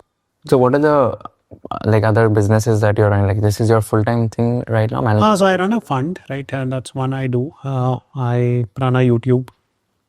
That's two. I run Airbnbs. That's three, right? I have done angel investments in a few companies. So I do speak with them every now and then. That's another layer of work that's there. What else do I do? I invest in real estate, so I have to scout a lot of stuff. I do keep on starting a few businesses here and there. So I'm in the process of starting another business in UAE. So I'm working towards that. So उसमें थोड़ा सा काम निकलता है, right? So like a lot of different things going, to be honest, like hard for me to track. फिर गोवा में कुछ चलता रहता है, right? So like real estate investments हो गए, Airbnb का एक business है वहाँ, right? And all that. Yeah, that's pretty much it.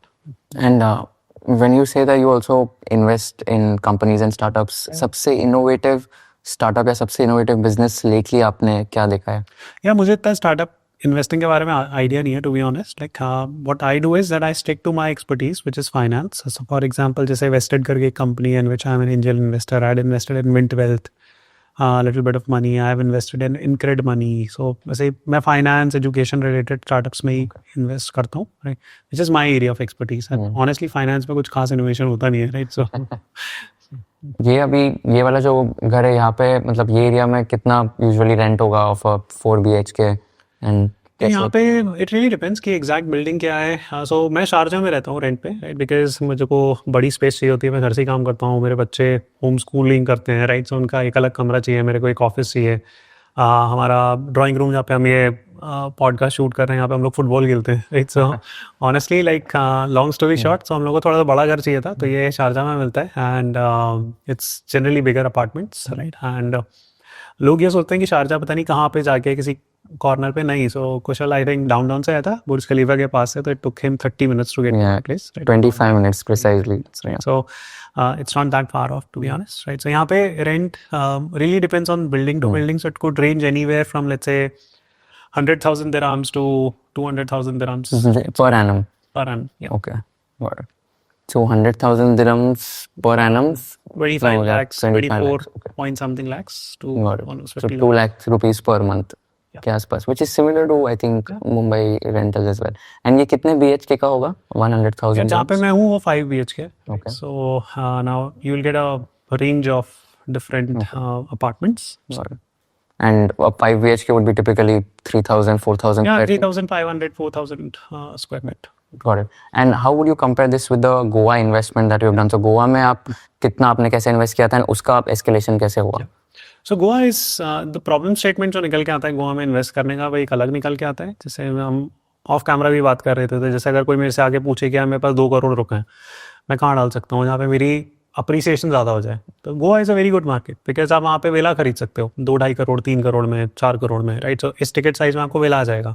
अब बोलो कि नहीं मेरे को तो दुबई में विला खरीदना है 4 करोड़ का, तो आपको मिलेगा ही नहीं। यहाँ पे हो सकता है आपको एक 2 बेडरूम अपार्टमेंट भी ना मिले, राइट। सो सबसे पहला क्वेश्चन तो ये आता है कि आप कितना पैसा होल्ड कर सकते हो।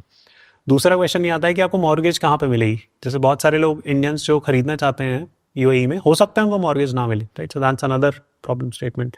थर्ड इज कि आप किस टाइप की प्रॉपर्टी खरीदना चाहते हो। जैसे कई लोग होते हैं वो विला खरीदना चाहते हैं, वो क्योंकि ज़िंदगी भर शायद उनने अपार्टमेंट में रहे हो, या ऑपोजिट होता है। जैसे मैं गोवा में विला में रहता हूँ, तो मेरे को यहाँ पे जब मैं यूएई मूव करा तो मेरे को अपार्टमेंट में ही रहना था, राइट, क्योंकि एक अलग एक्सपीरियंस हो जाता है। So it depends on a range of things. So Goa में मैं अपार्टमेंट्स नहीं खरीदता, राइट। गोवा में प्राइमरली मैं विलाज खरीदता हूँ या फिर लैंड खरीदता हूँ। उस पर पोर्चुगीज हाउसेस बने होते हैं, right. So I buy that, right. So उसमें अंडरलाइन कैपिटल अप्रिसिएशन काफ़ी तेज़ रहा है, काफ़ी अच्छा रहा है। In fact, one of the best investments that I made was on a Portuguese house that I bought, right? So which almost doubled in the last 3 years. इसमें तो COVID boom भी नहीं था, so that was very nice, right? And I would easily say कि and ये हर जगह ही है, right? I mean, for example, it's not just a special case in Goa, I would say. Generally, अगर आप देखो, अगर आप एक ठीक ठाक प्राइस पे विला खरीद रहे हो, राइट, जो ज़मीन से जुड़ा हुआ होता है, अपार्टमेंट्स नहीं, विलास, राइट, बेसिकली एक पक्का घर, right, which is built on a patch of land. So उसका अप्रिसिएशन हर जगह ही ज़्यादा रहा है, right. Even if you look at Gurgaon, even if you look at Bangalore. But ये हो जाता है कि टिकट साइज़ बहुत हो जाता है दिल्ली, गुड़गांव वगैरह में, राइट। मुंबई में तो शायद खरीद भी नहीं सकता विला, राइट, बहुत बहुत महंगा पड़ेगा वो।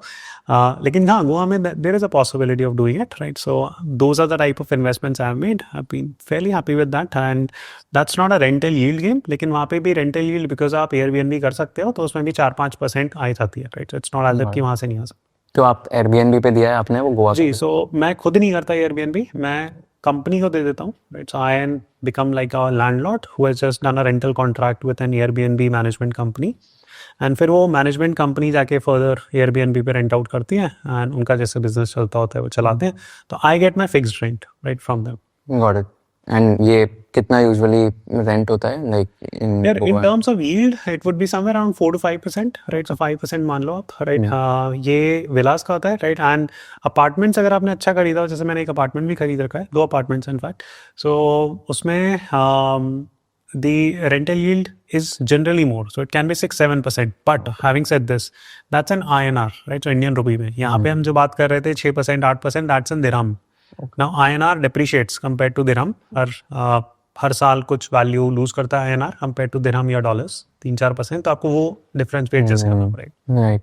एंड ये यूजुअली विलास के क्या टिपिकल साइजेस होते हैं, अपार्टमेंट्स में क्या हो गया गोवा में? इन गोवा में Yeah. सो जो आपने इन्वेस्ट किए हुए रहते हैं, right. Apartments would be like anywhere, like अगर आप 2 बेडरूम ले रहे हो, so it could be anywhere around let's say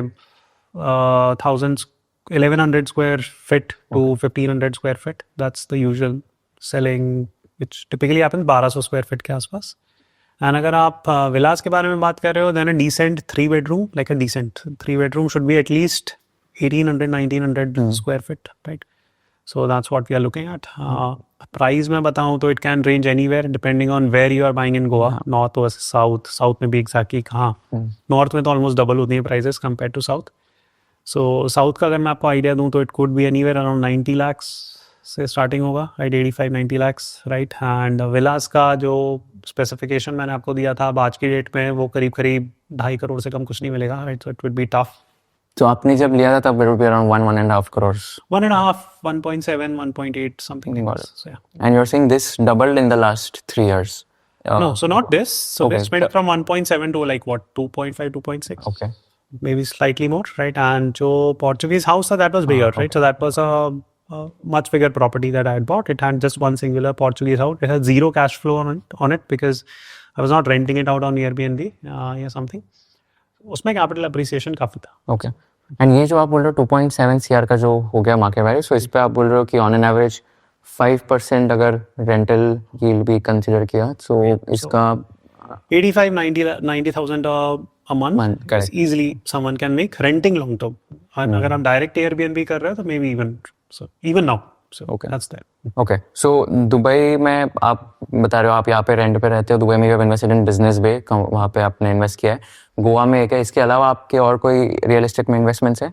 या गोवा में मेरे पास काफ़ी प्रॉपर्टीज़ हैं, right. And Thailand I have one, So that's for my own consumption. It's not मैं उसको Airbnb नहीं करता, कुछ नहीं करता. It's just for me to move around, right? So from that angle, and it's just diversification. So yeah, so those are the properties I have. Got it. And इसके अलावा, like, are you also exploring some other real estate opportunities outside of these three countries? यार अभी हाल फिलहाल नहीं, लेकिन I do keep looking at real estate wherever I'm going, right? So a lot of interesting markets. जैसे अभी हाल फिलहाल Cambodia का market बहुत अच्छा कर रहा है, right? So I mean, if someone is looking it as an international bet, so definitely consider कर सकते हैं, क्योंकि उसका bottom out हो गया था मार्केट, right? Similarly, Canada का मार्केट bottom out हो चुका है, right? In a way, that's what people are saying, right? Australia में correction चल रहा है. So बहुत सारे countries हैं जहाँ पे real estate market had gone like really in a form of a bubble, and वो काफ़ी कुछ correct कर गया है. So now good times are coming in terms of like real estate buying. अगर आपको कोई country अच्छी लगती है, और अगर आप एक global investor हो, तो आपके लिए अच्छा है, अच्छी opportunities हैं. Got it. I think मैं पढ़ रहा था आपके वाइफ ने IAS से आई, उसके बाद I think resign किया था because दिल्ली में pollution was very हाँ जी. So like so my son was born in 2020, so that is when pollution was not that bad, right? So एकदम से उसके बाद हो गया था, right? I mean during Diwali 2021 something, right? So that's when we left, right?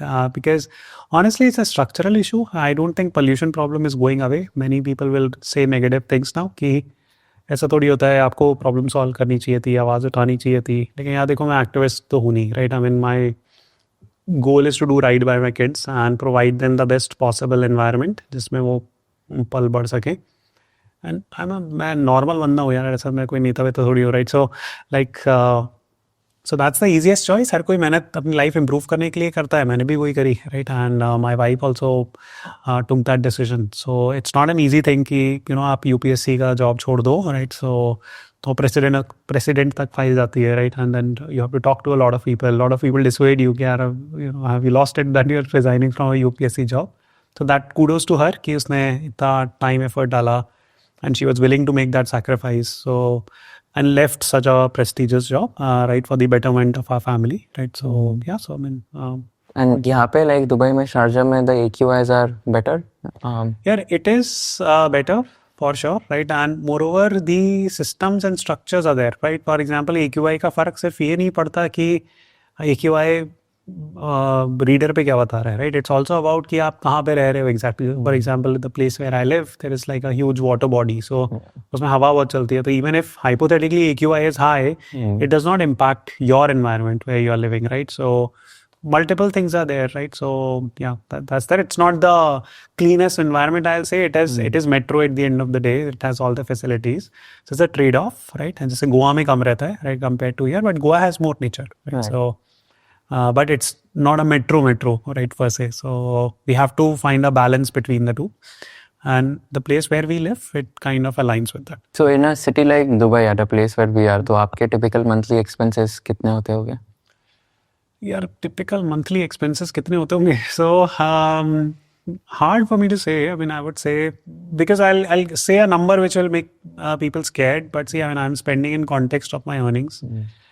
If you're a family of 4, right, with 2 kids, and अगर आपके मान के चलो 20,000 dirham salary है, तो I think that is a good starting point, right? I mean, I would say good to average would be that, right? I think around 8 to 10 lakhs you can live very comfortably, right? Any place, right? Now this also depends on exactly where you're spending your money on rent, right? So for example, I live in Sharjah. यहाँ पे rent कम होती है compared to Dubai, but travel time बढ़ जाता है. Now for me, I don't have to travel to Dubai every day, or even if I'm traveling, I pick my hours to travel, right? So मेरे लिए आसान है, but someone going to office might not be able to do it. So उनका एक cost structure अलग पड़ जाता है. So how much do I expense? I would say roughly 10 lakhs a month, something like this. But ये majority किसमें, rent पे जाता होगा आपका? Yeah, rent पे जाता है. I have a car, right, which I have bought, right? So अगर मैं उसका वैसे मैंने cash में खरीदी है, right? So सारी चीज़ें आप मिलू के बोलो. Then I have house helps right here because my kids are young. We homeschool them, so we need time, little bit of our time. And now my बच्चे, like, you know, will be around us all day, so we'll not be able to get any work done. So वो सब चीज़ें मिलू के अगर मैं बोलूँ तो around that. मैं एक पॉडकास्ट कर रहा था एक इन्वेस्टर के साथ, वो भी बता रहे थे कि now like he's diversifying his portfolio by the way. So his name is Shankar Sharma, like one of very big investors. So he was telling that उनका भी यूएस में तो काफ़ी पैसा है, इंडिया में काफ़ी उन्होंने ये रिडीम कर दिया है. He was saying that he was quite bullish on the South Africa market, which gave him 60% returns in the last 1 year. Brazil market is what he was evaluating, and China is what he was evaluating. So काफ़ी सारे investors के साथ जिनके साथ मैं बात कर रहा हूँ, yesterday also I had a meeting with one of the investors who stays in Dubai. He was also telling me that globally like काफ़ी मतलब इंडिया में redeem करके सबको लग रहा है India markets are going to be little flat for the near term. मतलब at least like next 3-4 साल देखे तो बहुत बड़ा rally नहीं आएगा, and lot of people are like now trying to move ले लेते South Africa or maybe China, Brazil, etc. थोड़ा ये shift हो रहा है. No, true. So I think that thesis is has legs to it, right? उसमें है दम उस thesis में, लेकिन कई बार क्या होता है ना कि इसमें ना पूरा context clear नहीं हो पाता. जैसे फॉर एग्जांपल आप साउथ अफ्रीका में अगर मार्केट बढ़ा, उसका करेंसी डेप्रिसिएशन कितना हुआ, because you always have to check with that, right? So there was a time when कुछ कंट्रीज की करेंसी 80% गिर जाती है साल भर में, right? So I mean you have to see returns in that context, right? जैसे यूरोपियन मार्केट अगर आप देखोगे तो European market has given returns this year, but there has been currency appreciation, so उनको डबल फायदा हुआ है from that lens. So you always have to check for these small points and whether or not you can actually put money in these type of markets and what scale you would want to diversify, right? So and ये individual portfolio level decisions हैं, right? Most of us are not in that situation कि जहाँ पे जाके हम 50 countries में diversify कर लें. इंडिया मार्केट अच्छा है, राइट? इट्स जैसा कि हमें उसका नेचर समझना पड़ेगा कि it's a tradeable market right now. It's not as if कि यार उसमें पैसा बनेगा ही नहीं. अगर आप समझो कि हाँ यार बनेगा तब जब मैं टाइम टू टाइम अपनी कैपिटल रोटेट कर रहा हूँ तो ठीक है. अगर आप ये बोल दो कि यार अब अगले 20 साल में हम विकसित भारत बन जाएंगे या whatever at that step, that's just over optimism, that might not work for you as an investor. तो उसमें आप किसी भी वैल्यूएशन पे इन्वेस्ट करते चले जाओगे, तो वो मत करना, राइट? एंड 2 मार्केट्स भी अगर आप पकड़ के चलो जिसमें आसान है और लीगल है हमारे लिए करना बहुत सिंपल वे में, वो एक अमेरिकन मार्केट हो गया और इंडियन मार्केट हो गया. इसमें हम कर सकते हैं. अगर आप अमेरिकन मार्केट में भी हो, उसके थ्रू आपको चाइना में बेट लेनी है या समथिंग ऑफ दैट सॉर्ट, तो that also can be done through American markets. Okay, जैसे चाइना के ETF वगैरह खरीद सकते हो. एक ETF होता है CQQQ, which is Chinese Tech ETF. So if you want to diversify into Chinese tech, you can literally go and buy that. You have invested in that ETF? I am building positions now, like so. Yeah, अच्छा, so I okay. just started it. So. And इसके अलावा कोई और ETF में आपने invest किया है? यार ETFs जैसे मैंने सेमीकंडक्टर ETF वगैरह में करा हुआ था अमेरिका में, right? So that was American. I invested little bit in European ETFs. सो मैं डाइवर्सिफिकेशन की तरह ही देखता हूँ, राइट? उसके बियॉन्ड नहीं देखता, बिकॉज लॉन्ग स्टोरी शॉर्ट, अगर अमेरिकन इकोनॉमी अच्छा नहीं करेगी तो फिर कोई भी मार्केट अच्छा नहीं करेगा. ऐसा नहीं हो सकता कि यार अमेरिकन मार्केट मतलब बिल्कुल टूट गया एंड बाकी सारे लाइक कोरियन मार्केट बहुत अच्छा कर रहा है, समथिंग ऑफ दैट सॉर्ट, और आपका उसमें अच्छा 90% 80% पैसा लगा हुआ है. आप ये सारे मार्केट जो साउथ अफ्रीका हो गया या चाइना हो गया या 5% 10% इतना कर सकते हो, उसके बियॉन्ड डाइवर्सिफाई कर ही नहीं सकोगे. तो आपका जो कोर है आप उसके बारे में बात करो, राइट? सो फॉर एग्जांपल जैसे अमेरिका हो गया एंड इंडिया हो गया, ये फिर भी हमें समझ में आता है, हम एटलीस्ट प्रोडक्ट्स यूज़ करते हैं, हमें थोड़ा इकोनॉमी का आइडिया है वहाँ की. बाकी अब चाइना का जैसे मैंने आपको एग्जांपल बताया, चाइनीज़ इकोनॉमी इतने टाइम से बहुत अच्छा कर रही है. आप रिटर्न उठा के देख लो चाइनीज स्टॉक मार्केट के कि कितने आए हैं. सो this is the issue, right? कि आपको ये फिर आप सर को जाते रहोगे कि यार इकोनॉमी तो बहुत अच्छी है, रिटर्न आ नहीं रहा, तो ऐसा क्यों हो रहा है? तो this becomes an issue, right? कि लोगों को समझ ही नहीं आता कि ऐसा रिटर्न आ क्यों नहीं रहा है वाली चीज़, क्योंकि रिटर्न आने के पीछे बहुत सारी मैथ लगती है, राइट? एंड बहुत सारे डायनामिक्स अलाइंड होने चाहिए. चाइना से रिटर्न इसलिए नहीं आता है बिकॉज चाइनीज गवर्नमेंट चाहती नहीं है कि आपका रिटर्न आए. अदरवाइज जो फाइनेंशियलाइजेशन ऑफ एसेट्स हो गया है, राइट? कि आप बस एसेट में पैसा डाल के छोड़ दो, पैसा आता रहेगा आपका. जैसे फॉर एग्जांपल 10 घर खरीद लो एंड उसकी इनकम से आप जीते रहो, तो फिर लोग ही निकम्मे हो जाएंगे इकोनॉमी में, वो काम ही नहीं करेंगे. तो Chinese government does not want that to happen. जैसे सोसाइटी लेवल पे वो ठीक चीज़ है बिल्कुल, लेकिन इन्वेस्टर लेवल पे क्या आपको ऐसे मार्केट में जाना चाहिए, right? The answer is no, I don't think so कि आपको बहुत ज़्यादा पैसा एटलीस्ट एज ऑफ नाउ डालना चाहिए. अब कल को अगर चाइनीज़ मार्केट भी अमेरिकन मार्केट जैसा हो जाए कि अच्छा करो फाइनेंशियलाइजेशन ऑफ एसेट्स, राइट? सो फिर डालो आप दबा के पैसा. Is there an investment decision that you did and regret the most? Did I regret or did I not regret? You regret. Investment decisions that I regret, यार regret ऐसा नहीं है क्योंकि शुरुआत से मेरा फंडा क्लियर था कि डाइवर्सिफाइड रहना है, right? So it's not as if that I invested. Regret तब होती है जब बहुत ज़्यादा पैसा एक खराब इंस्ट्रूमेंट पे लगा दो. सो ऐसा कभी हुआ नहीं, टू बी ऑनेस्ट, राइट? कि मैंने बहुत ज़्यादा पैसा किसी एक बेट पे लगा दिया हो, पैसे डूबे कई कई जगह, हाँ, right? That always happens, but it happens with like 2%, 2.5% capital, something like this. Or maybe if I rephrase the question, is there any worst financial decision you've taken in your life? नहीं, सो ये चीज़ काफ़ी पहले समझ में आ गई थी कि number one, right, you know, stay diversified. अगर आप मेरे यूट्यूब वीडियो कोई भी उठा के देख लो, right from the day I started my YouTube channel, this was one thing that I kept on saying, be diversified. Okay, diversify across everything that you possibly can. फिर मेरे को इतने कमेंट्स आते थे कि you know what, okay, concentrated bets लेनी चाहिए, ये वो. नहीं, आपको डाइवर्सिफाइड ही रहना चाहिए. That's your only hedge as a retail investor. So because I had been working on that thesis for so long, so ऐसा कोई वर्स्ट फाइनेंशियल डिसीजन नहीं रहा है, right from that angle. Yeah, that's what I would say. Got it. And how do you deal with, let's say, some sort of hate if you're getting on maybe Twitter or LinkedIn? कैसे करते हो? मेरे साथ भी होता है बहुत बार as a creator. तो आप बैठ के पढ़ते ही हो hate, right? So don't stop reading it, right? So that's a simple point. लोगों को जो बोलना है वो तो बोलेगी, right? So these days people have opinions on anything and everything. The point is कि how much, what's the credibility of that opinion, right? So when if some sensible person is criticizing you, take it as a feedback. If you have counter to offer. And जो भी sensible लोग होते हैं वो hate नहीं फैलाते, वो criticism करते होंगे, right? That's a separate thing. And मेरा भी करते हैं, right? It's fine, right? I mean, for example, कई सारे म्यूचुअल फंड वाले होते हैं, भिड़ जाते हैं मेरे से, तो it's fine, it's your opinion, this is mine, right? So let's be okay with that, right? So, and it's okay. And I mean, so I think जितने भी successful लोग हैं, they give counter viewpoints, which is completely okay, right? And there has to be counter viewpoints to things, right? वो तो हमेशा होना चाहिए. And लेकिन अब आजकल हो ये गया है कि you know हर किसी की हर टॉपिक को लेके ओपिनियन है, right? So everything has become like politics, right? आप इंडियन इकोनॉमी के बारे में कुछ भी बोल भी दोगे तो it becomes a political issue rather than staying in the realms of economy.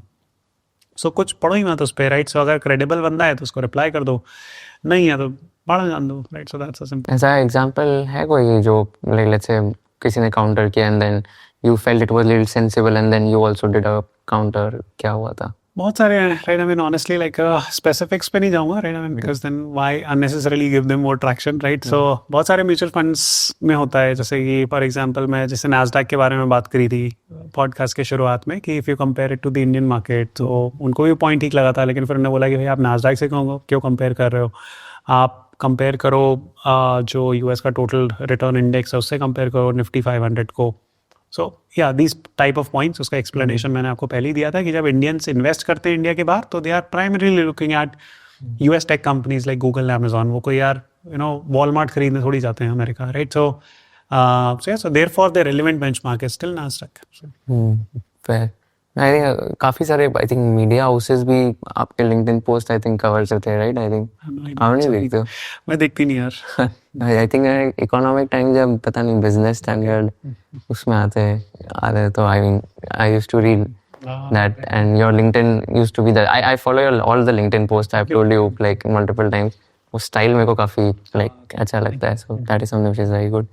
But super interesting, super fascinating conversation. Last question that I ask all my guests, it's a tricky one. If you were in the shoes of Kushal Lodha and if you were interviewing Akshat Srivastava, what is one question you would like to ask him towards the end? What's the one question that I would like to ask him towards the end? यार सच में tricky question है. So there is like no good question to be asked here.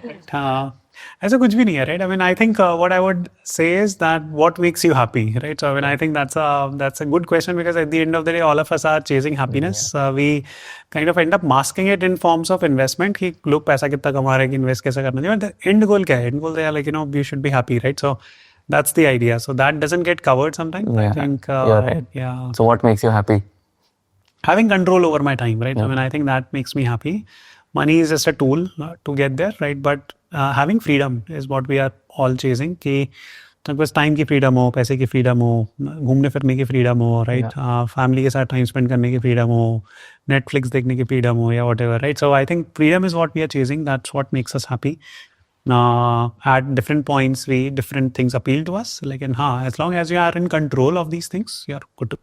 आपने जब job छोड़ी थी तब क्या आपका लास्ट ऑन सैलरी था एंड कितना डिफिशिएंट था वो? Okay, so I must be getting somewhere around like say 50 lakhs. Okay, so that DCE? Dalba. Okay. That after my NCN. Got it. And you felt कि मतलब quit करने का when you started your own thing, freedom was much higher as compared to the... Definitely, right? So नौकरी में तो कम freedom होती है, right? Compared to अगर आप अपनी चीज़ कर पा रहे हो, पर अपनी चीज़ करना भी मुश्किल होता है, तो उसके लिए कुछ स्किल सेट्स चाहिए. तो I am very thankful to the jobs that I have had, right? Because it allowed me to gain those skill sets. Amazing. Thank you so much for doing this. बहुत मजा आया आपसे बात करके. You are very, very frank, candid, and transparent about everything. You don't do a lot of podcasts, I know, but thank you so much for giving me this opportunity. And yeah, I had an amazing time. I'm sure everyone who's watching this are going to gain a lot of insights from your Thank you. journey, and also thank you so much for doing this. Means a lot. अगर आपको ये video पसंद आया होगा तो I request you to share it with all your friends and subscribe to our channel so that we can give you more value additive content in the shortest amount of time. हमको ये बताइए कि आपको कौन से kind of guest चाहिए, हमको ये बताइए कि कौन से क्वेश्चंस मुझे नहीं पूछने चाहिए थे, कौन से क्वेश्चंस मुझे और पूछने चाहिए थे ताकि आपको और ज्यादा वैल्यू मिल सके, और कौन से ऐसे पार्ट्स है जो आपको बिल्कुल पसंद नहीं आए ताकि हम लोग ये पार्ट ट्रिम कर सके फ्यूचर एपिसोड्स में. So thank you so much once again for watching this episode and keep sharing all our episodes with your friends and keep giving us feedback so that we can improve and come up with better quality content.